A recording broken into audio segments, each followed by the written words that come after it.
कितने परसेंट जो लोग हैं वो हमारी वेल्थ को ऑन करते हैं? जो 1% सबसे ऊपर की क्लास है वो तकरीबन 40% इनकम को कंट्रोल करती है। स्ट्रक्चर ऐसा है जो कि टिल्टेड है in favour of people who are well off, people who are rich. बैंकों की मिसाल ले लीजिए, जिनको सबसे ज्यादा जरूरत है कर्जे की, जो सबसे ज्यादा जरूरतमंद है, उनको सबसे कम एक्सेस। क्या पाकिस्तान के गरीब का अगर मवाजना इंडिया के गरीब या बांग्लादेश के गरीब के साथ किया जाए तो आपके ख्याल में किसकी हालत ज़्यादा बेहतर है? हमारा गरीब उनके गरीब से बेहतर है, हमारा दरमियाना तबका उनके दरमियाने तबके से बेहतर है। अस्सलाम वालेकुम। पाकिस्तान में वेल्थ डिस्ट्रीब्यूशन की बहुत बात होती है। कहते हैं कि पाकिस्तान में अमीर और गरीब का फ़र्क बहुत तेज़ी से बढ़ता जा रहा है। कुछ साल पहले तक जो लोग मिडिल क्लास लाइफ गुजार रहे थे, अब वो लोअर मिडिल क्लास या गरीब लोगों में शामिल हो चुके हैं। क्या वाकई ऐसा है? और अगर ऐसा है तो हमने ऐसी क्या गलतियां की हैं कि हमारी अशराफिया जो है वो तो परवान चढ़ रही है और हमारा गरीब जो है वो गरीब से गरीब तर होता जा रहा है? आज की पॉडकास्ट में हम यही डिस्कस करेंगे और इस पर बात करने के लिए मेरे साथ मौजूद हैं अफशां सबोई साहिबा। आप पहले भी उन्हें हमारे प्लेटफॉर्म पर देख चुके हैं और काफ़ी लाइक करते हैं। डॉन के लिए तकरीबन 40 साल से लिख रही हैं, तो आइए उनसे बात करते हैं। अस्सलाम वालेकुम मैडम, कैसी हैं? वालेकुम अस्सलाम। बहुत शुक्रिया, आप हमारे लिए वक्त निकालती हैं मैडम। नहीं, not at all, it's my pleasure. Thank you. अच्छा मैडम, शुरू करते हैं। मुझे ये बताएं कि क्या वाकई ऐसा है कि पाकिस्तान में अमीर और गरीब के दरमियान जो फ़र्क है वो बहुत तेज़ी से बढ़ रहा है? मतलब जो अमीर है वो अमीर होता जा रहा है मज़ीद, और जो गरीब है वो मज़ीद गरीब होता जा रहा है। अमीर अमीर होता जा रहा है, ये तो मेरे ख्याल में ऐसा है, लेकिन गरीब के सद तक गरीब होता जा रहा है, इस पे मेरे कुछ रिजर्वेशंस हैं। मेरे ख्याल में मिडिल क्लास में जो लोग थे और जो सोशली अपने आप को मिडिल क्लास आइडेंटिफाई करते थे, उनमें बहुत प्रेशर में हैं और उनमें से बहुत सारे लोग मेरे ख्याल में अब गुर्बत की लकीर से नीचे चले गए हैं। लेकिन पाकिस्तान का जो गरीब है, कम से कम शहरों में, वो मुझे ऐसा नहीं लगता कि मज़ीद गरीब हुआ है। उनकी ज़िंदगी बहुत टफ़ है, बहुत मुश्किल है। अभी हाल में मेरी मुलाकात एक घरेलू मुलाजमा से हुई जिसके 7 अदद बच्चे थे और जो सबसे बड़ा बच्चा था वो कोई 9 बरस का था। बीच में 2 बच्चियां जो हैं वो जुड़वा थीं। मैं उनके घर गई तो वो एक कमरे का घर था और उसमें सिर्फ एक चारपाई की जगह थी और चारपाई के अलावा एक कोने में चंद बर्तन रखे हुए थे और एक छोटा सा टॉयलेट था। उस औरत ने मुझे बताया कि वो 3 जगह काम करती है और सुबह से निकल करके दोपहर में 3 साढ़े 3 बजे वापस घर आ जाती है और हर घर से उसको 12,000 रुपये मिलते हैं। वो सफाई का काम करती है। तो हस्बैंड कहाँ है? उसके शौहर जो है वो नाई हैं। ओके। और नाई जो है, नाई वो किसी दुकान पे काम नहीं करते थे, बल्कि जो घूम के रेडी पे नाई का काम करते वो काम करते थे। मैंने उनसे उस लड़के को भी बुलाया, वो यंग आदमी था। उससे मैंने पूछा कि तुम्हारी क्या आमदन होती है, तो उसने मुझे बताया कि ऑन एन एवरेज मेरी 500 से 1000 दिन की आमदनी हो जाती है। जिससे मुझे अंदाज़ा हुआ कि उस फैमिली का सर्वाइवल जो है वो तकरीबन अंदाज़न माहाना कोई 65 से 70,000 रुपये उनकी आमदनी है। और इसके बावजूद उनकी जो लिविंग है वो सर्वाइव कर रहे हैं। उनके बच्चे भी हेल्दी थे, लेकिन वो बच्चे जो हैं वो स्कूल नहीं जाते थे। ये मैं कराची का वाक़या सुना रही हूँ। कराची में ये डिफेंस हाउसिंग सोसाइटीज़ से मुल्हक़ा एक इलाका है जिसका नाम क़य्यूमाबाद है। जी जी जी, ठीक। जो ज़्यादातर बंगले हैं डिफेंस के, उसमें क़य्यूमाबाद से आती हैं ख़वातीन काम करने के लिए, और ये ज़्यादातर सराइकी बेल्ट से आए हुए लोग वहाँ पे रहते हैं। ये लड़की बमुश्किल मेरा ख्याल है 30 बरस की होगी, 32 बरस की होगी, और ये उसकी लिविंग कंडीशन थी। कहने से मुराद ये है कि जो गरीब से गरीब लोग हैं, मैंने उससे पूछा कि वो कितना किराया देती है। वो कोई चौथे माले पे, बहुत छोटे से बिल्डिंग के चौथे माले पे उसका एक कमरे का घर है। उसने बताया कि 15,000 रुपये उसका किराया है और इसमें यूटिलिटीज़ शामिल नहीं है, इसमें पानी शामिल नहीं है। पानी नीचे से भर के लाना पड़ता है और बिजली का किराया उसके अलावा है। तो मैडम आप फिर इस फैमिली, ये जो आपने अभी डिस्क्राइब की, इसको आप क्या मिडिल क्लास कंसीडर कर रही हैं या ये गरीब हैं? ये गरीब है, ये गरीब है, ये बहुत गरीब है, ये बहुत गरीब लोग हैं। मैंने बताया कि 7 बच्चों में से 1 बच्चा भी स्कूल नहीं जाता। मैंने पूछा उससे कि तुम सरकारी स्कूल में क्यों नहीं भेज देती? उसने कहा सरकारी स्कूल भेजने के लिए भी कुछ खर्चा होता है, और कम से कम खर्चा अगर हम उठा भी लें तो मेरा घर में होना ज़रूरी है कि मैं बच्चे को भेज सकूं और बच्चे को ला सकूं। मैं तो बच्चों को 7 बच्चों को घर में बंद करके जाती, तो सुबह को नाश्ता करा के मैं चली जाती हूँ और फिर 3 बजे आकर के मैं दरवाज़ा खोलती। तो ये सिचुएशन है गरीबों की, जहाँ पे गरीब जो है ऐसा नहीं कि भूखा मर रहा है, ऐसा नहीं है कि, यानी मेरे ख्याल से कम कराची में, या जो मेरा मुशाहिदा है वो ये है कि पाकिस्तान में अर्बन एरियाज़ में, रूरल एरियाज़ का मुझे इतना अंदाज़ा नहीं है, लेकिन अर्बन एरियाज़ में शायद लोग अब ठंडक से नहीं मर जाते या भूख से नहीं मर जाते, जबकि ऐसा पूरे रीजन में नहीं है। मेरे ख्याल में कम से कम दिल्ली जैसे शहर में मैंने आज से कोई 15 साल पहले देखा था कि लोग सड़क पे ठर्रा पी के सो रहे होते हैं, और एवरेज एज जो साइकिल रिक्शा चलाता है उसकी लोगों का कहना था 40-45 साल होती है।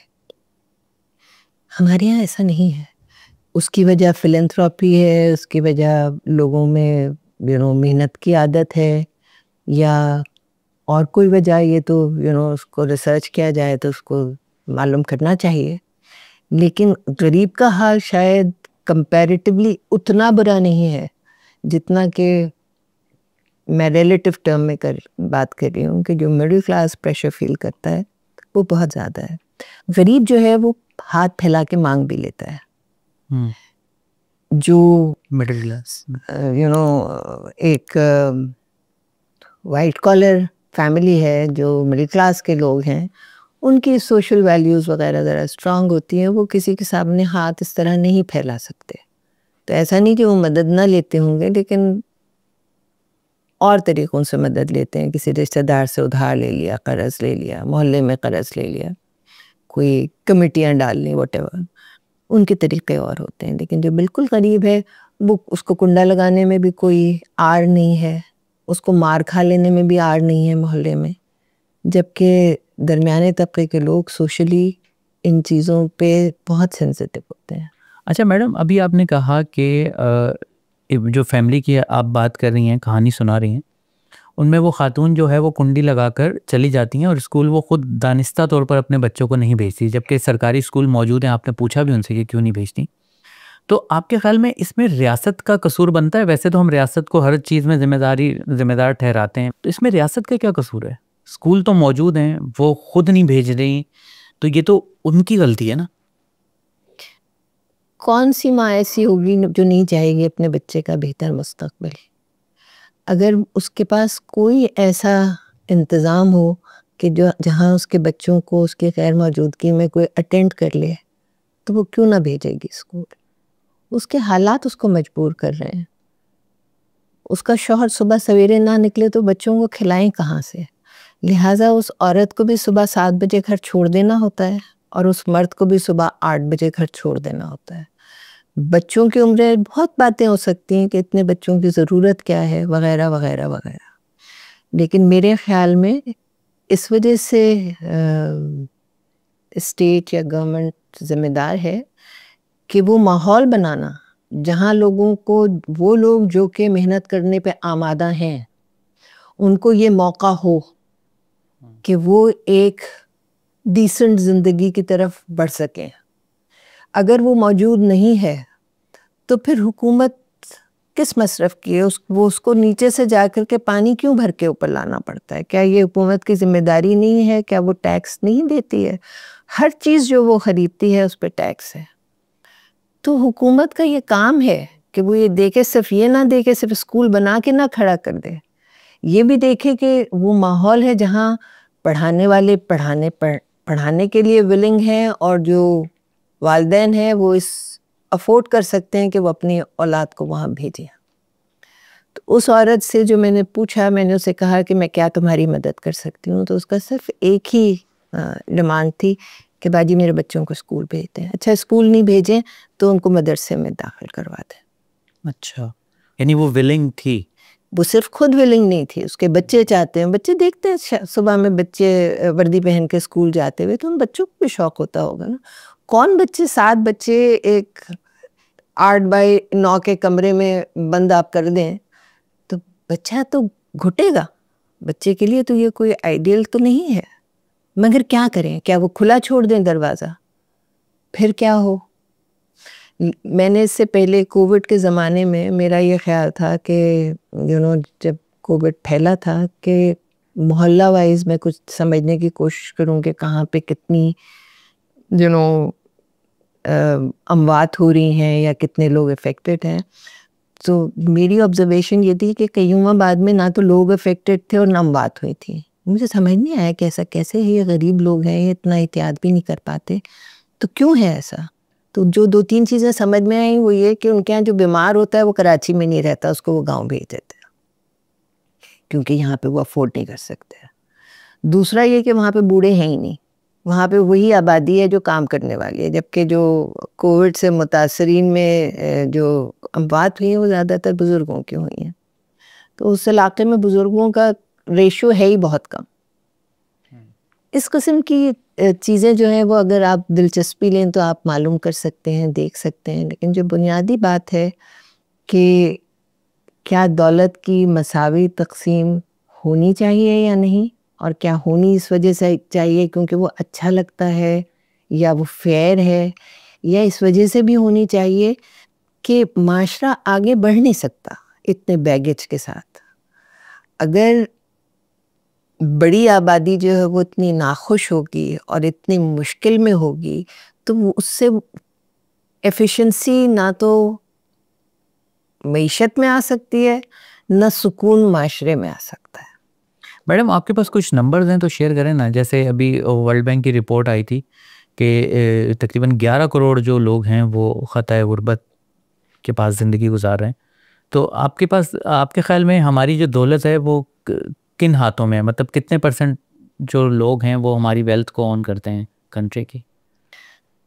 इसके लिए यानी मैं हमेशा कहती हूँ कि मेरे ख्याल से तो पाकिस्तान की जो डाटा है वो बहुत फ्लॉड है और वो पूरी तरह रिफ्लेक्ट नहीं करता। और ये जितने बैनुल अक़वामी इदारे होते हैं वो डाटा इन्वेंट तो नहीं कर सकते। वो डाटा जो हमारी सोर्सेज हैं अवेलेबल, नेशनल डाटा होता है, उसी डाटा को इस्तेमाल करके अपने कंक्लूजन्स बनाते हैं।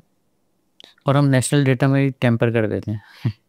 नेशनल डेटा हमारा बहुत फ्लॉड है, यानी वो उसको जमा करने का तरीका भी सही नहीं है। आज तो बिल्कुल हर वक्त क्या तब्दीली हो रही है वो एक्सेसिबल है, इतनी टेक्नोलॉजी एडवांस कर गई है। हमारे यहाँ जो है वो अभी भी सर्वे बेस्ड डाटा होता है कि वो जब गए और जाके पूछा आप काम करते हैं या नहीं, अगर आपने कहा कि नहीं मैं काम करते हैं या नहीं भी नहीं पूछते। जब एम्प्लॉयमेंट का डाटा है वो बेस्ड होता है इस पर कि वो सर्वे है कि आप जॉब ढूंढ रहे हैं या नहीं ढूंढ रहे हैं। अब अगर आपने कह दिया कि मैं नहीं ढूंढ रहा जॉब तो ये अज्यूम किया जाता है कि आप एम्प्लॉयड हैं। क्या हुआ? एक खातून है 55 बरस की, उससे आप पूछें कि आप काम ढूंढ रही हैं, वो कहेगी नहीं मैं नहीं ढूंढ रही। तो जो हमारा डाटा है उसके हिसाब से जो सबसे ज़्यादा एम्प्लॉयड हैं वो बूढ़ी ख़वातीन हैं। This is absurd, this is actually absurd. इन चीज़ों को बेहतर किया जा सकता है, बेहतर किया जाना चाहिए। बात इसकी हो रही थी कि क्या मुल्क में गैर मसावी दौलत की तकसीम है। तो मेरी ऑब्जर्वेशन ये है कि बहुत ज़्यादा गैर मसावी है, और ये गैप जो हाईएस्ट इनकम क्विंटाइल है और जो लोएस्ट इनकम क्विंटाइल है उसमें बढ़ रहा है, बहुत तेज़ी से बढ़ रहा है। वर्ल्ड बैंक की एक स्टडी है रीसेंट जिसमें उन्होंने कहा यह है कि 2017-18 में पाकिस्तान में जो मिडिल क्लास थी वो तकरीबन 50% के करीब हो गई थी, लेकिन उसके बाद के जो 3-4 साल हैं उसमें वो घट करके कोई 2020 में वो 34% के करीब हो गई। मेरे हिसाब से इस वक्त पिछले 3 साल में 4 साल में जो हालात रहे हैं, जिस कदर मुश्किल रही है और मईशत जितनी सुखड़ी है, उसके नतीजे में मेरा अपना अंदाज़ा है जिसके कोई मेरे पास सबूत नहीं है, लेकिन जो ऑब्जर्वेशन है एक इंटेलिजेंट गेस आप कह सकते हैं मिडिल क्लास इस वक्त पाकिस्तान की 20-22% से ज़्यादा मुश्किल है कि हो। वर्ल्ड बैंक ये कहता है कि मिडिल क्लास वो लोग उनके हिसाब से होते हैं जिनकी आमदन कोई 65,000 रुपये माहाना से 2,66,000 रुपये का जो ब्रैकेट उन्होंने बनाया है कि वो उसको मिडिल क्लास कहते हैं। ये पूरी फैमिली की इनकम है या फैमिली का जो सर्वर है उसकी इनकम है? फैमिली इनकम की बात हो फैमिली रही है, इनकम। हाउस होल्ड इनकम की बात हो रही है। मेरे ख्याल से ये भी पुराने नंबर्स हैं। मैंने आपको बताया कि जो 65,000 नहीं, मेरे ख्याल में उनकी 65,000 से ज़्यादा है। इन दोनों जिस फैमिली का मैंने तस्करा किया उनकी 65,000 से ज़्यादा आमदन है। वो किसी तरह मिडिल क्लास में नहीं आ सकते। उनके सर पे छत ज़रूर है, यानी उन्होंने किराए का घर ज़रूर लिया हुआ है, लेकिन उनके घर में ना कोई इलेक्ट्रिकल अप्लाइंसेस हैं, ना उनके आने जाने के लिए सवारी है, ना उनकी औलाद स्कूल पढ़ती है। लिहाजा मेरे ख्याल से तो 65,000 में से मिडिल क्लास नहीं बन सकती। मेरे ख्याल से लाख के ऊपर होगा, शायद 1.25 लाख होना चाहिए, जिसमें आप एक डिसेंट मिनिमम डिसेंट लिविंग आपकी हो सकती है। 6% फॉर 6%? फॉर 6 पीपल, जी, 6 लोगों का एक एवरेज जो ख़ानदान होता है उसकी कम से कम आमदन अगर इससे कम है तो फिर जो बुनियादी चीज़ें हैं, बेसिक सोशल सर्विसेज हैं, बेसिक फिज़िकल इंफ्रास्ट्रक्चर की सर्विसेज हैं, आप वो भी अफोर्ड नहीं कर सकते। ये मेरा अंदाज़ा है। अब मेरा अंदाज़ा ज़ाहिर है कि मैं आपसे फिर कह रही हूँ कि ये अंदाज़े की बुनियाद पे कह रहे हैं, होना अंदाज़ा नहीं चाहिए, होना हमारे पास वो डाटा चाहिए जिसकी बुनियाद पे हम कॉन्फिडेंस से कह सकें कि हाँ इस वक्त ये था और उसके बाद इतने अरसे में ये तब्दीली हुई। लेकिन क्योंकि वो चीज़ें नहीं हैं मौजूद, जहाँ तक तकसीम की बात है तो आज से कोई 15 बरस पहले 2008-9 में पाकिस्तान का इकनॉमिक सर्वे ये दिखाता था, उनका एक चैप्टर पूरा होता था जो इनक्वालिटी के ऊपर होता था,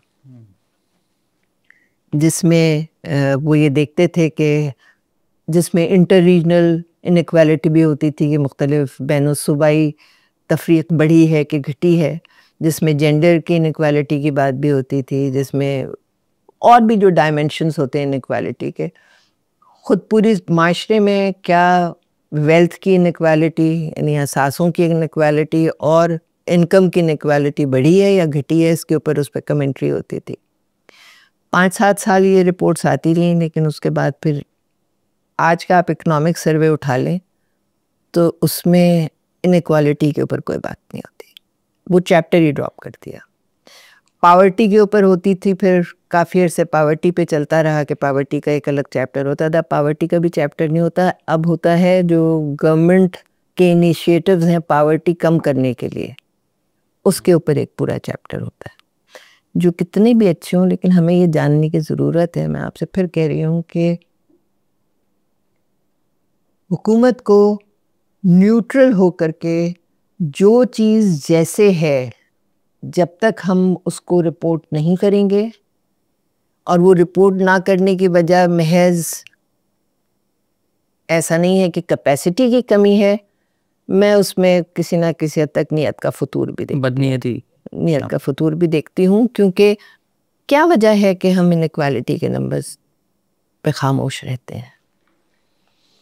कोई इसको, मैंने बहुत लोगों से पूछा, बहुत से गवर्नमेंट की जो सरकारी इकनॉमिक टीम होती है, एक हुकूमत की नहीं, कई हुकूमतों की, किसी के पास इसका कोई जवाब नहीं है।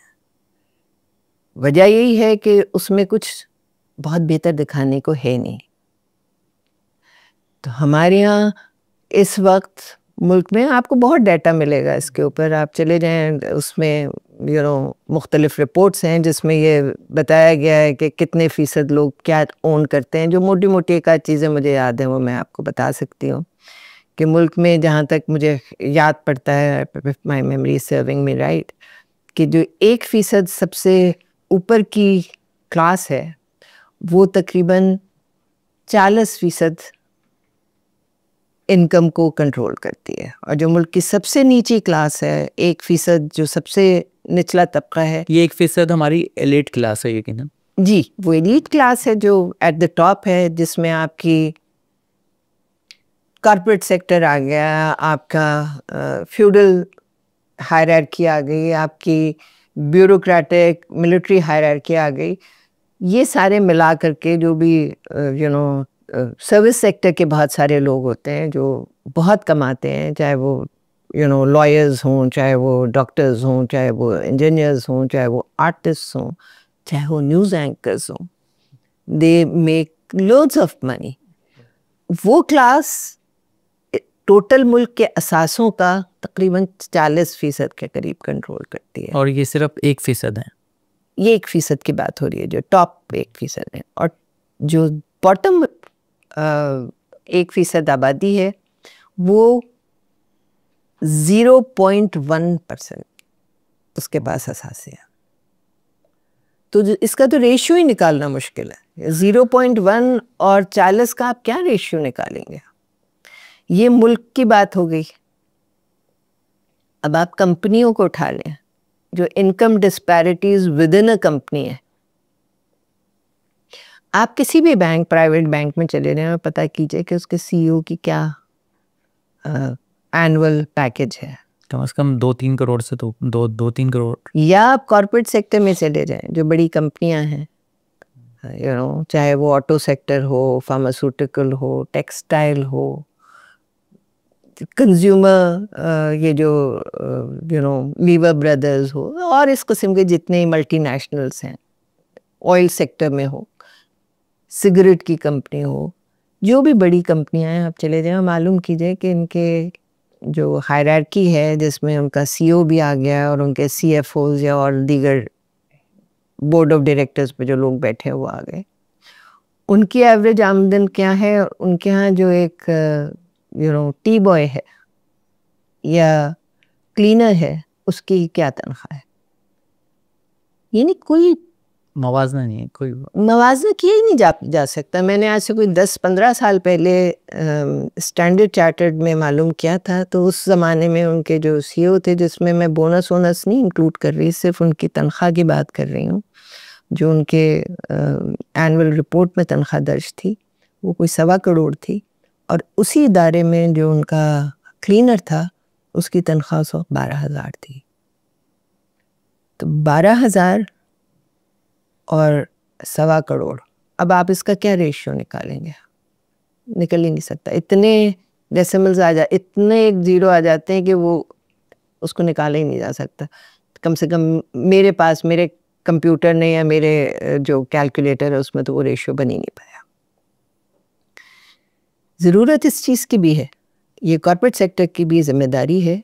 दुनिया में आज इस पर बात होती है कि किसी भी इदारे की तरक्की में उसमें काम करने वाले छोटे से छोटे और बड़े से बड़े जो भी मुलाजमीन हैं, उन सब का हिस्सा है। तो अगर वो इदारा अच्छा चल रहा है तो उसका फ़ायदा उन तमाम लोगों को शेयर करना चाहिए। और उन तमाम लोगों को शेयर करने में कोई कानून नहीं बनाया जा सकता कि कौन 5% लेगा, कौन 10% लेगा, लेकिन ये ज़रूर कहा जा सकता है कि वो रेशियो उस रेशियो पे ज़रूर बात हो सकती है कि वो रेशियो कितना हो। एक आदमी जो सीईओ है वो कितना फ़र्क डालता है? क्या बाकी तमाम लोग उसमें, उसकी टीम उसमें शरीक नहीं है? मैंने एसईसीपी से मालूम किया कि क्या आप इसकी आपकी नज़र में है, क्योंकि दुनिया पे इस पे बहुत बहसें हैं और वर्कआउट हो रहा है कि क्या रेशियो हो सकता है वगैरह। तो एसईसीपी ने कहा कि हमारे ये एजेंडे में है और हम इसके ऊपर कंपनियों को हमने कहा है कि वो ये हमें रिपोर्ट करें कि आपका हाईएस्ट और लोएस्ट एम्प्लॉय की तनख्वाह है क्या। लेकिन इसका फॉलोअप कुछ नहीं हुआ। जहाँ तक मुझे मालूम है, कंपनीज ने ये रिकॉर्ड शेयर नहीं किया। फिर मैंने जो कंपनीज के अपने प्राइवेट फोरम्स होते हैं, चाहे वो पाकिस्तान बिजनेस काउंसिल है, चाहे वो overseas investors chamber of commerce and industry है, ये बहुत एडवांस्ड प्लेटफॉर्म्स हैं जो बहुत कुछ कर रहे हैं, बहुत सारा अच्छा काम कर रहे हैं। उनसे भी मैंने पूछा कि आपको इसका ऑडिट करते हैं अपनी कंपनियों को, जो गुड कॉर्पोरेट गवर्नेंस के आज के उसूल हैं उसके ऊपर बहुत बात होती है। तो ये एस्पेक्ट जो है, क्योंकि पाकिस्तान में अगर किसी भी इदारे को अपनी कॉस्ट कम करनी होती है तो उसका जो सारा मलबा है वो वहाँ के एम्प्लॉयज़ पे गिरता है। सबसे पहले वो अपनी वेज बिल के ऊपर काम करते हैं और देखते हैं कि कहाँ से इस बिल को कम किया जा सकता है। उन्होंने इस बात को तस्लीम किया, कम से कम बातचीत के हद तक, कि ये इशू है और इसको एड्रेस होने की ज़रूरत है, लेकिन क्या वो इसको एड्रेस कर पाए? नज़र तो नहीं आता। मैडम, हुकूमत का काम इन्हीं चीज़ों को तो देखना होता है। हुकूमतें इसीलिए तो बनती हैं ना, ताकि ये सिस्टम्स को जो है वो मैनेज कर सकें और सही डायरेक्शन में चला सकें। तो इस सारे मामले में हुकूमत क्या कर रही है? ऐसा लग रहा है कि उसने तो मतलब बिल्कुल आज़ाद छोड़ा हुआ है माशरे को, कि वेल्थ डिस्ट्रीब्यूशन जैसी भी हो, अपर क्लास यानी कि जो हायर रैंक्स हैं उनकी सैलरी ये हो, लोअर मिडिल की कुछ भी मतलब रखा हुआ है। तो हुकूमत क्या कर रही है फिर? मतलब आपने कहा कि अभी SCCP से आपने बात की, पूछा, उन्होंने कहा कि हम सोच रहे हैं। तो भाई 70 साल तो हो चुके हैं मुल्क बने हुए। आप बिल्कुल सही कह रहे हैं, आप बिल्कुल दुरुस्त कह रहे हैं। मेरे ख्याल में हुकूमत की जिम्मेदारी है और हुकूमत वो जिम्मेदारी पूरी नहीं कर पा रही। ऑन द कॉन्ट्ररी, जो हमारी हाँ डिस्क्रिमिनेशन है, जो गैर मसावी निज़ाम है, वो सिर्फ इंडिविजुअल पे डिपेंड नहीं करता, बल्कि उसमें स्ट्रक्चरल फ्लॉज हैं। ये स्ट्रक्चर ऐसा है जो कि टिल्टेड है in favour of people who are well off, people who are rich. मिसाल के तौर पे आप बैंकों की मिसाल ले लीजिए। जिनको सबसे ज़्यादा ज़रूरत है कर्जे की, जो सबसे ज़्यादा ज़रूरतमंद है, उनको सबसे कम एक्सेस है। आप लैंड को ले लीजिए, जिसको सबसे ज़्यादा ज़रूरत है कि लैंड उसके एक्सेस में हो, उसके पास रहने की जगह ही नहीं है, किराए पे रह रहा है या वो किराए पे रह रहा है, या उसको ज़मीन चाहिए ताकि वो काश्तकारी करे, उसके लिए कोई रास्ता ही नहीं है।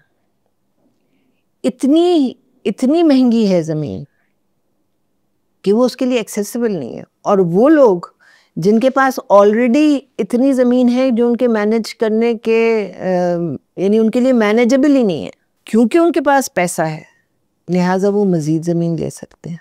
ये जो एसेट्स हैं इस मुल्क के, इस मुल्क के तमाम लोगों का हक है, और उसके लिए निज़ाम ऐसा होना चाहिए कि वो चीज़ें एक्सेसिबल हों तमाम आबादी को। ये कैसे हो सकता है, किस तरह किया जा सकता है, ये काम करना हुकूमत की जिम्मेदारियों में शामिल है। हमारे यहाँ हुकूमत जो है वो ना सिर्फ ये कि इसकी तरफ तवज्जो नहीं देती, बल्कि इस गैर मुनसिफाना निज़ाम को मज़ीद परपेचुएट करने में एक्टिवली इन्वॉल्व होती है। ये मैं किसी बुग़्ज़ में नहीं कह रही, ये मेरी अपनी ऑब्जर्वेशन है, या जो भी चाहे इसको, अगर थोड़ा भी किसी को दिलचस्पी हो और वो इसके बारे में जाने और रिसर्च करे, तो ये उसके सामने इसकी बेशुमार मिसालें आएंगी, जहाँ पे जो एलीट क्लब्स हैं, जहाँ पे जो एलीट एरियाज़ हैं, जो एलीट रीजन्स हैं, होना ये चाहिए कि हुकूमत की जो भी आमदन है या जो भी वो खर्चा करती है, वो वहाँ होना चाहिए जो सबसे ज़्यादा डिज़र्विंग है, जो सबसे ज़्यादा पिछड़ा हुआ इलाका है, ताकि सबको आगे लाया जा सके। आप कोई बजट उठा लें, आप कोई सेक्टर उठा लें, सबसे ज़्यादा खर्चा वहाँ होता है जो सबसे ज़्यादा ऑलरेडी आगे है इलाका या सेक्टर। लिहाजा हुकूमत ना सिर्फ ये कि इसको बेहतर नहीं कर रही, बल्कि एक फ्लॉड और नाक़िस निज़ाम को, जो कि गैर मुनसिफाना है, उसको मज़ीद परपेचुएट कर रही है। मैडम, इसमें ये जो आप बात कह रही हैं, इसमें ऐसा नहीं लग रहा कि हमारी जो एलीट क्लास है उसका दिल भी बहुत छोटा है गरीब को लेकर? जैसे अभी आपने कहा कि जो वेल सेटल्ड इलाके हैं, जो ऑलरेडी जो है वो बिल्ट हो चुके हैं, वहाँ पे उनके लिए ज़्यादा बजट है, और जो पसमानदा है वहाँ के लिए कम है। तो अगर हुकूमत वहाँ का बजट कम करेगी जो पहले से ही बने हुए हैं, तो वो लोग फिर, हमारी एलीट क्लास ये नहीं कहेगी कि भाई हमसे आप इतना टैक्स लेते हैं और हम पर ख़र्च कुछ नहीं करते, ख़र्च आप वहाँ पर कर देते हैं। लेकिन ये कैसे कह सकती है? अगर हुकूमत चाहे तो वो फैक्ट्स एंड फिगर्स दिखा सकती है ना। क्या वाकई में ऐसा है? क्या लाहौर पे जो खर्चा होता है, लाहौर उतना टैक्स इकट्ठा करता है? आप देखें तो सही, मालूम तो करें, ऐसा है नहीं। जो पावर एलीट है, जो पावरफुल क्लास है, वो सारी रिसोर्सेस को जो सारे मुल्क से जमा होती हैं उनको अपनी प्रेफरेंस पे खर्च करता है। जहाँ तक स्टेट की पार्शियलिटी का ताल्लुक है कि किस तरह स्टेट खुद जो रिसोर्सेज उसके एक्सेस में होती हैं वो बजाय इसके कि मुनसिफाना तौर पे उन लोगों तक पहुँचाए जिसको उसकी सबसे ज़्यादा ज़रूरत है, वो उसमें डंडी मारते हैं और वो उन लोगों को देते हैं जिनको शायद उसकी उस तरह ज़रूरत नहीं है, लेकिन वो उनके एलाइज हैं, चाहे वो असेंबली में उनके साथ बैठे हुए हैं, चाहे वो अदरवाइज़ उनकी सपोर्ट की उन्हें ज़रूरत है। मिसाल के मैं आपको दे रही थी कि कोई $1.25 ट्रिलियन के करीब रिसोर्सेज पाकिस्तान को मिले पोस्ट कोविड मईशत को दोबारा खड़ा करने के लिए, जिसका ट्रस्ट ये था कि उन लोगों की मदद की जाए जो कि जिनके घर ख़त्म हो गए, जो बेरोज़गार हो गए, उन कंपनियों की मदद की जाए कि जिन्होंने कि इस पूरे दौर में अपने स्टाफ को निकाला नहीं क्योंकि उनकी प्रोडक्शन नहीं हो रही थी, व्हाटएवर। अब मुझे एग्जैक्ट नंबर्स नहीं याद, लेकिन उस पूरे फंड में से हार्डली 25% लोगों पे खर्च हुआ, 75% एलीट में बांटा गया, जिसके नतीजे में आपको जो इमरान खान के जाते जाते अचानक ये नज़र आ रहा था कि कॉर्पोरेट सेक्टर में एक ब्लिप आई है, वो पैसा था। टेक्सटाइल और रियल एस्टेट की बात करें आप? सिर्फ textile, real estate, textile, auto, cement, pharma, इन सब के जो कॉर्पोरेट क्लास है पाकिस्तान की, उसको बेतहाशा पैसा डोल आउट किया गया। वो किस तरह हुआ, किसने क्या क्लेम डाला, कैसे मिला, वो एक तफसील है जिसका जी चाहे वो उसको रिसर्च करे और निकाल ले।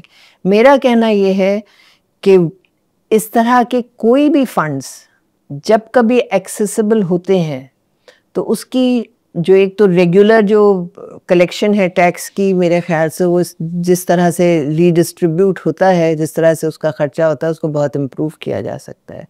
लेकिन इसके अलावा कभी विंडफॉल होता है, चाहे वो पाकिस्तान में कोई क्राइसिस हुआ, चाहे वो 2005 का ज़लज़ला हो और उसके बाद आने वाले फंड्स हों, चाहे वो पोस्ट कोविड फंड्स हों, चाहे वो सैलाब के बाद के फंड्स हों, आप उन फंड्स को निकालें और सिर्फ उनका ऑडिट कर लें कि वो कहाँ खर्च हुए। मेरा ये मानना है कि वो जहाँ खर्च होने चाहिए थे, हुकूमत ने उनको जो मसरफ उसका निकाला, उसमें जो सबसे अहम एड्रेस करने की चीज़ें थी वो छोड़ के उन चीज़ों पे उसको खर्च किया जिसका फ़ायदा आवाम के बजाय खवास को पहुंचा।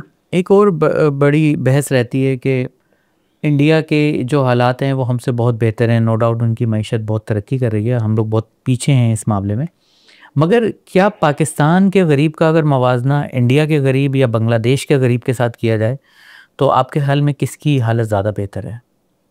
मैंने पहले भी ये मेंशन किया कि मैं कराची में रहती हूँ तो मेरा शायद मुशाहिदा महदूद हो। ऐसा नहीं कि कराची से कभी निकली नहीं, ज़रूर आती जाती हूँ, लेकिन मेरे ख्याल में एक फ्लीटिंग इधर उधर थोड़ा बहुत देखने में और ज़्यादा क्लोजली देखने में फ़र्क होता है। मैंने ट्रैवल किया है इस रीजन में खासा, हिंदुस्तान जाने का तो खैर बहुत इत्तेफाक नहीं हुआ, एक दफ़े ही मैं गई हूँ 2010 में या 14 में, लेकिन बाकी भी जगहों पे जाने का इत्तेफाक हुआ। श्रीलंका गई हूँ तो 4 दफ़ा। मेरी ऑब्जर्वेशन कम अज़ कम ये है कि पाकिस्तान का गरीब, दरमियाना तबका और अमीर, तीनों के बारे में जो परसेप्शन है कि हम उनके मुकाबले में कम हैं, मैं ये नहीं मानती। मेरे ख्याल में उसकी वजूहात क्या हैं, और हमारे ब्लैक मनी है, पैरेलल इकॉनमी बड़ी है, ज़्यादा फिलेंथ्रोपी है, वजूहात उसकी जानने की समझने की ज़रूरत है, लेकिन हमारा गरीब उनके गरीब से बेहतर है, हमारा दरमियाना तबका उनके दरमियाने तबके से बेहतर है, हमारा अमीर उनके अमीर लोगों से, जो एक एवरेज अमीर लोग हैं उनसे बहुत ज़्यादा अमीर है। यहाँ पे जिस किस्म की पार्टियाँ होती हैं और जिस किस्म का रहन सहन है और जिस तरह से ओवरसीज़ ट्रैवलिंग है अपर मिडिल क्लास की, और जगहों पे मैंने नहीं देखी। कुछ लोगों से अगर बात की जाए कि मुल्क में जो है वो गुर्बत बढ़ रही है, तो उनका पॉइंट ऑफ व्यू ये होता है कि आप अपना लाइफ स्टाइल देखें, कि मतलब आपके लाइफ स्टाइल में भी तो बेहतरी आई है। अगर आप 20 साल पहले, अगर आप फॉर एग्जांपल साइकिल पे थे, अब वो मोटरसाइकिल पे आ चुका है, ठीक है। अगर कोई एक कमरे के घर में रहता था तो वो अब ज़रा मेरिट पे ज़्यादा ले तो वो उससे बेहतर कंडीशन के घर में रहता है। तो मतलब क्या ये वाकई ये बात सही है कि हमारे जो लाइफस्टाइल है वो बेहतर हुआ है ओवरऑल? भले हम गरीबों की तादाद बढ़ी है, लाइफस्टाइल में बेहतरी आई है हमारी? मेरे ख्याल में बिल्कुल आई है, बिल्कुल आई है, बेहतरी आई है, लेकिन जो नापना होता है वो पिछले ज़माने से नहीं होता। नापना होता है कि जो हो सकता है और जो है, जो पोटेंशियल है उसके अगेंस्ट हमने कितना अचीव किया। मेरे ख्याल में पोटेंशियल इससे बहुत ज़्यादा है। अगर स्टेट जो है वो उन चीज़ों की तरफ तवज्जो दे जो तवज्जो तलब है, जो स्ट्रक्चरल फ्लॉज हैं उनको एड्रेस करे, तो जो तरक्की की रफ्तार है वो इससे बहुत बढ़ सकती है। लोगों की जो ज़िंदगी है वो इससे बहुत बेहतर हो सकती है, और क्यों ना बेहतर हो। अगर लोग आमादा हैं, अब उनकी एस्पिरेशन है कि वो अपनी ज़िंदगी को बेहतर करें, तो वो उनका हक़ है कि वो बेहतर हो। और जहाँ तक आपने एक और चीज़ मैं मेंशन करूँगी कि जैसे कि आपने कहा कि हिंदुस्तान और पाकिस्तान, या हिंदुस्तान और इस रीजन के दीगर ममालिक, सार्क के जो ममालिक हैं उससे मुकाबले की, या कंपैरेटिव लिविंग कंपैरिजन की बात आप कर रहे थे, इसमें कोई शक नहीं कि ऑन पेपर हिंदुस्तान की जो टॉप ब्रास है कॉर्पोरेट सेक्टर में, वो दुनिया की जो रिचेस्ट लिस्ट आती है उसमें कई हैं हिंदुस्तान के लोग। हमारा कोई आदमी उसमें नहीं होता, हमारे कोई भी जो सेठ हैं वो उस तक नहीं पहुंच पाते। तो हो सकता है कि ऑन पेपर वो बहुत पीछे हों, लेकिन कम से कम जो उनका लाइफस्टाइल है, यानी ऐसे घर हैं एलीट एरियाज़ में, कराची में भी, लाहौर में भी, इस्लामाबाद में भी, पेशावर में भी, जिनके यहाँ गाड़ियों के लिए गैराज नहीं है बल्कि कंपाउंड्स हैं। जैसे लोग पहले अपने अस्तबल रखते थे और घोड़े बांधा करते थे, इस तरह लोग अब गाड़ियाँ रखते हैं। 1, 2, 3, 4 नहीं बल्कि दर्जनों गाड़ियाँ रखते हैं। एक दिन में अपनी तफरीह पे, चाहे वो पेरिस हो, चाहे वो दुनिया का कोई भी मुल्क हो, वहाँ पे जाके जो एक दिन की तफरीह पे यहाँ लोग अफोर्ड करते हैं खर्चा करना, मेरे ख्याल से वो compete करते हैं दुनिया की एलीट से इन लाइफस्टाइल। कोई उसमें ये कह दे कि नहीं फलानी चीज़, लेकिन ये अफोर्ड नहीं कर सकते। मेरे ख्याल में हो सकता है कि ये उस तरह से जजीरे ना ख़रीदते हों जैसे दुनिया में लोग ख़रीदते हैं, लेकिन मैं यकीन से कह सकती हूँ कि अगर एक्चुअली लोग ओपन हों और कोई जानना चाहे, तो ये तो सबको मालूम है कि हमारे यहाँ बेशुमार लोग हैं जिनके अपने जेट्स हैं, जिनकी अपनी याचेज़ हैं, जो कि सारी दुनिया के बंदरगाहों पे मौजूद हैं और वो उस पर ट्रैवल करते हैं। लेकिन क्या उन्होंने एक्चुअली दुनिया में कुछ ऐसे इलाके भी ख़रीद रखे हैं या नहीं, जज़ायर ख़रीदे या नहीं, इसका मेरे इल्म में नहीं है, लेकिन मुझे यकीन है कि अगर कोई भी ख़रीदता होगा तो ये भी ख़रीदते होंगे। मैडम, जब मुल्क में जो है वो वेल्थ की इतनी गैर मुनसिफाना तकसीम है, तो आपके ख़्याल में सोशलिज़म का जो नज़रिया है वो यहाँ पर फिट नहीं बैठता? कि सोशलिज़म वो यानी कि तमाम दौलत जो है, तमाम असासे वो रियासत के हैं और फिर रियासत जो है वो डिस्ट्रीब्यूट करती है लोगों में। वो नज़रिया जो काफ़ी मुल्कों में चल भी रहा है, प्योरली ये वाला नहीं है कहीं भी मेरा ख़्याल है, जैसे चीन है, नॉर्थ कोरिया वगैरह है, यहाँ पर ये कॉन्सेप्ट है। तो आपके ख्याल में फिर ये बेहतर नहीं है हमारे लिए सोशलिज्म? बहुत अरसे तक मेरा ख्याल था कि सोशलिज्म एक बेहतर निज़ाम है। मैं एक्चुअली समझती थी कि सोशलिज्म एक वर्कबल निज़ाम है। लेकिन आज मैं ये समझती हूँ कि सोशलिज्म वर्कबल निज़ाम नहीं है। उसने बहुत सारी चीज़ों को अज्यूम किया जो कि प्रैक्टिकल थी नहीं, और यही वजह है कि जो सोशलिज्म का मंबा था वो इम्प्लोड कर गया। ऐसा नहीं है कि सोवियत यूनियन पे किसी ने बाहर से जाके हमला किया और उसको कब्ज़ा कर लिया। उस सिस्टम में ऐसी कमज़ोरियाँ थीं जिसके नतीजे में वो भरभरा के बैठ गया, अंदर से टूटा, इम्प्लोड किया। जो बड़ी 2-3 चीज़ें हैं उसमें मेरे ख्याल से ये अज्यूम करना कि जो ज़ाहिर है कि कोई ना कोई अफराद ही होंगे ना, चाहे वो पार्टी की सेंट्रल कमेटी हो, चाहे वो सेनेट हो, चाहे वो नेशनल असेंबली हो, उसमें कुछ अफराद ही होते हैं ना जो चलाते हैं। तो वो अफराद जो सोसाइटी में पाए जाने वाले बायसेस हैं, जो सोसाइटी में पाए जाने वाले इंसानों के अंदर कमज़ोरियाँ, उससे मुबर्रा कैसे हो जाएंगे? कम्युनिस्ट पार्टी जो कि सोशलिस्ट ममालिक में निज़ाम को चलाती थी, कम से कम आज ये साबित हो गया है कि उसमें भी वही सब मसले मसाइल थे जो जिनसे हम आज़ादी चाहते हैं, जिनसे हम बेजार हैं, कि वो उसमें अक़रबा परवरी ना हो, वो फेयर हो, वो ट्रांसपेरेंट हो। लेकिन वहाँ पे भी ये तमाम चीज़ें मौजूद थी। जिन ममालिक का आपने तज़किरा किया वो मेरे ख़्याल से उन्होंने इनोवेट किया है, उन्होंने दुनिया में जो तब्दीलियाँ हो रही हैं उनके साथ एडजस्ट किया है और उस सिस्टम को चलाने के लिए उसको फ्लेक्सिबल रखा है। सिक्का बंद एक निज़ाम ऊपर से लोगों पे थोप के मेरा नहीं ख्याल कि कोई भी सिस्टम चल सकता है।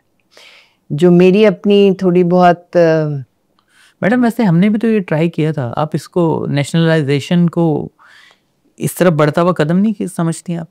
बिल्कुल समझती हो। मेरे ख्याल में सिर्फ हमने नहीं ट्राई किया था, सारी दुनिया ने। उससे जो सोशलिज्म का तजुर्बा था वो बेकार नहीं था। वो एक रिएक्शन था एक इंतहाई जाबराना सिस्टम के ख़िलाफ़, जिससे दुनिया ने बहुत सीखा।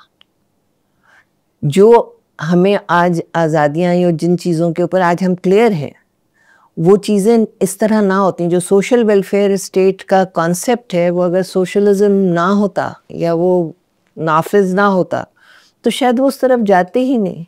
जो मेरा अपना मुशाहिदा ये है कि दुनिया में जो सबसे इस वक्त बेहतर आवाम के लिए चलता हुआ निज़ाम है वो सोशल वेलफेयर स्टेट्स हैं, जो स्कैंडिनेवियन कंट्रीज़ हैं। आप वहाँ जाएँ तो यकीन नहीं आता जिस किस्म की सहूलतें आम लोगों को मैसर है, जिस किस्म की प्रोटेक्शंस आम लोगों को मैसर है। स्टेट जितना केयरिंग नज़र आता है, और इस तमाम के बावजूद वो स्टेट ऐसा नहीं है कि वो बैठ गया है, वो साथ में ग्रो भी कर रहा है। तो उससे बहुत कुछ सीखने की ज़रूरत है। लेकिन मैं नहीं समझती कि हम सोशल वेलफेयर स्टेट को तक पहुंच पाते अगर हमने सोशलिज्म का तजर्बा ना किया होता। तो 70s में, 60s में, 70s में चाइना के इनकलाब के बाद, रूस के इनकलाब के बाद बहुत इन्फेक्शस था, बहुत चार्म था इस निज़ाम में, जो कि ये ख्वाब दिखाता था कि एक ऐसा माशरा होगा जहाँ पे तफरीक नहीं होगी, जहाँ हर एक को आज़ादी होगी, जहाँ ये फ़िक्र नहीं करनी पड़ेगी कि आपकी औलाद जो है वो फाको मर जाएगी। स्टेट जो है वो माँ का किरदार अदा करेगा। इस वजह से आपको सारी दुनिया में जो सबसे ज़्यादा होशियार लोग थे, चाहे वो पेंटर्स थे, चाहे वो आर्टिस्ट थे, चाहे वो पोइट्स थे, चाहे वो राइटर्स थे, वो आपको लेफ्ट लीनिंग नज़र आएंगे। आप हिंदुस्तान पाकिस्तान में ले लें, जो सबसे ज़्यादा नामी ग्रामी लोग हैं, आर्टिस्ट हैं, वो कौन है? गिनते चले जाएं आप एक सिरे से दूसरे सिरे तक। बहुत लोग उसमें से लेफ्ट से मुतासिर थे। तो सिर्फ आर्टिस्ट और यंग लोग ही लेफ्ट से मुतासर नहीं थे, पूरी दुनिया मुतासर थी। लिहाजा नेशनलाइजेशन का एक चार्म था, उसको सारी दुनिया ट्राई कर रही थी, तो पाकिस्तान में भी उसको ट्राई किया गया। लैंड रिफॉर्म्स के ऊपर जो बात होती थी उसको भी अगर आप टटोलें तो वो वहीं से निकलती है। आपके ख्याल में इससे फ़ायदा हुआ या नुकसान हुआ था पाकिस्तान में नेशनलाइजेशन से? ये कहना आज, यानी आज की दुनिया में बैठ करके ये कहना कि सोशलिज्म से फ़ायदा हुआ था या नुकसान, बहुत से फ़ायदे भी हुए, बहुत से नुकसान भी हुए। मेरे ख्याल में बहुत बेहतर हो सकता था अगर नेशनलाइजेशन होना भी था तो उसमें राइस हस्किंग मिल्स को नेशनलाइज करना, क्या उससे मिला अलावा इसके कि लोग डर गए, घबरा गए, चले गए, और कैसे कैसे उसको मज़ीद बेहतर किया जा सकता है, तो उस पर आज बात हो सकती है। लेकिन जिस वक्त ये हो रहा था उस वक्त का माहौल क्या था और क्या कंपल्शंस थी, मेरे ख्याल में वो हम पूरी तरह आज बैठ करके उस पर कोई फ़ैसला देना थोड़ा जायज़ नहीं लगता। मैडम एक बहुत मशहूर बुक है, ऑफ द रिकॉर्ड आपसे बात भी हो रही थी, पाकिस्तान के 26 ख़ानदान या शायद 29 ख़ानदान, महबूबुल हक साहब ने लिखी थी, महबूबुल हक पॉवर्टी कर्टन के नाम से।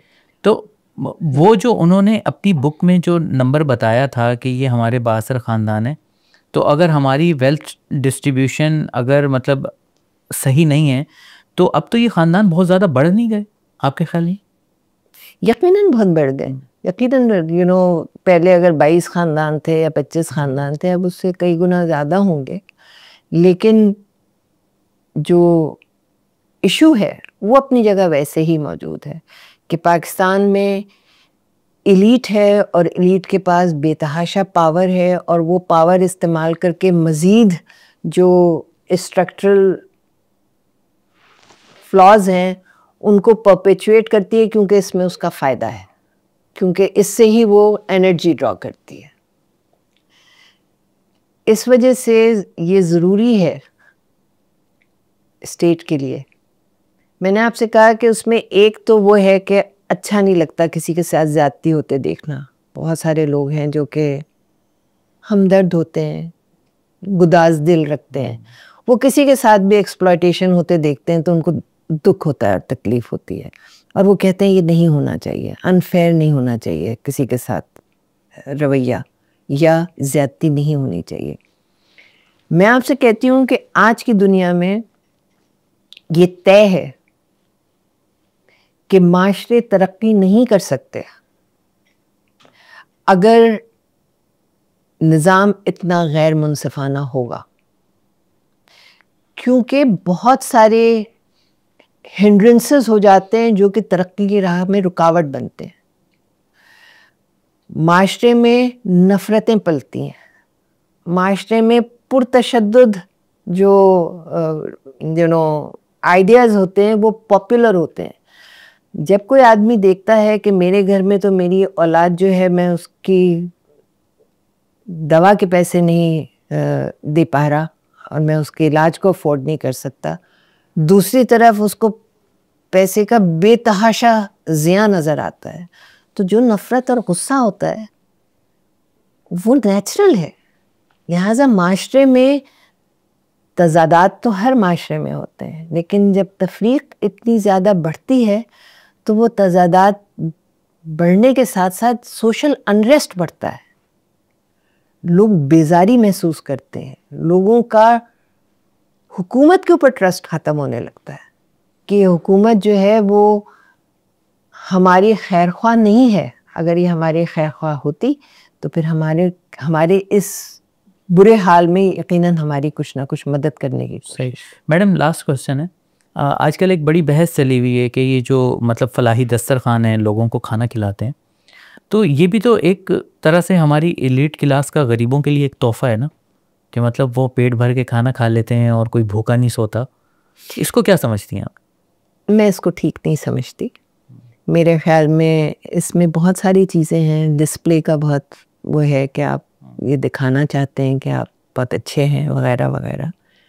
पर्सनली अगर कोई किसी की मदद करता है तो उससे तो किसी को कोई मसला नहीं हो सकता, मेरे ख्याल में बहुत अच्छी बात है। और मेरे ख्याल में जो हम तस्करा कर रहे थे कि पाकिस्तान में कम से कम कराची शहर में मुझे समझ में नहीं आता कि कोई क्यों भूखा सोएगा, जबकि हर गली के नुक्कड़ पे कोई ना कोई ऐसा इदारा, कोई ना कोई ऐसा दस्तरखान आपको मिलता है जहाँ पे लोगों की को फ्री खाना मिल रहा होता है या बहुत कम कीमत में उनको पेट भर के खाना मिल जाता है। मैं कई ऐसे सेठों को जानती हूँ जो कि इंतहाई खसीस हैं। वो अपने मजदूर को जो मिनिमम वेज है वो देने पे आमादा नहीं है। 37,000 रुपये वेज हो, इसके लिए वो लड़ने मरने को तैयार हैं। 37,000 बहुत ज़्यादा है, उसमें श्रीलंका में इससे कम है और बंगाल, वो पता नहीं कहाँ कहाँ से नंबर्स निकाल लाते हैं कि यहाँ पे लेबर लॉज बहुत सख्त हैं और हम इतनी तनख्वाह हम वेज नहीं दे सकते। लेकिन वही सेठ ज़ाती एहसान करने के लिए तैयार होता है। आप रोते गाते पहुंच जाएं कि हमारा ये मसला है, तो वो आपकी पर्सनल मदद XYZ की पर्सनल मदद करने को तैयार होता है ताकि ज़िंदगी भर एहसानमंद रहे। वो एहसान में लोगों को जकड़ता है। उसके 2 फ़ायदे होते हैं। एक तो वो लोगों की लॉयल्टी ख़रीद लेता है, साथ में ही जैसे कहते हैं वार्म ग्लो, कि आप ख़ुद, तो मुझे मालूम है ना, अगर मैं रईस हूँ तो मुझे मालूम है कि मैंने जो भी जमा किया है वो कहाँ कहाँ किस किस तरह सही और गलत किसी को ना पता हो, मुझे तो मालूम है ना, जो करने वाला है उसको तो पता होता है। लिहाजा he starts feeling bad about himself, और उसको लगता है कि मेरी औलाद को ये मसला हो गया, शायद इसकी वजह ये है कि मैंने वो फलानी ज़्यादती की थी। लिहाजा उसको खुद भी तो जस्टिफिकेशन चाहिए ना कि मैं बुरा आदमी नहीं हूँ, मैं अच्छा भी हूँ। लिहाजा उसको उससे अंदर से सेटिस्फैक्शन मिलती है। वो जो उसमें एक फेथ का अमल है वो अपनी जगह है, वो भी है मेरे ख्याल में। मैं किसी साहब से बात करी थी और मुझे मालूम था और उन्हें भी मालूम था कि वो कहाँ कहाँ रिश्वत लेते हैं, देते हैं दीगर कामों में, बहुत जो कि कानूनी तरीके नहीं है उससे हटके भी वो काम करते हैं। बहुत पैसा था उनके पास, साथ में वो तहज्जुद गुजार है, उनके माथे पे इतना बड़ा घेटा है। तो मैंने बहुत पोलाइटली उनसे पूछा कि आप कैसे, और यानी मेरी उनसे हैं ऐसे टर्म्स कि मैं उनसे ये बात कह सकूं। तो मैंने उनसे कहा तो आप कैसे जस्टिफाई करते हैं ये जो कुछ आप करते हैं और जो आपके अकायद हैं, उन दोनों के बीच में तो काफ़ी गैप नज़र आता है। तो उन्होंने मुझे गिनवाया कि वो क्या क्या अच्छे काम करते हैं। उन्होंने स्कूल खोला हुआ है, उन्होंने अस्पताल बनाया हुआ है, वो पूरे रमज़ान दस्तरखान बिछाते हैं, दस्तरखान पे पता नहीं कितने लोगों को वग़ैरह वग़ैरह, कितनी बच्चियों की वो शादियां कराते हैं और कितने कॉजेज़ हैं जिनको वो सपोर्ट करते हैं वग़ैरह वग़ैरह वग़ैरह। मैंने कहा लेकिन आप इतना कुछ करते हैं तो आप अपनी जो फैक्ट्री है उसमें क्यों इस पर अड़ जाते हैं कि आप तनख्वाह नहीं बढ़ाएंगे? तो उन्होंने कहा नहीं, वो कारोबार है और ये ईमान है, तो वो तो मेरी रोजी रोटी है। मैं कमाता इस तरह हूँ लेकिन मैं खर्च करने में आप देख लीजिए मैं कितना खुदा तरस हूँ। तो मैं तो समझती हूँ कि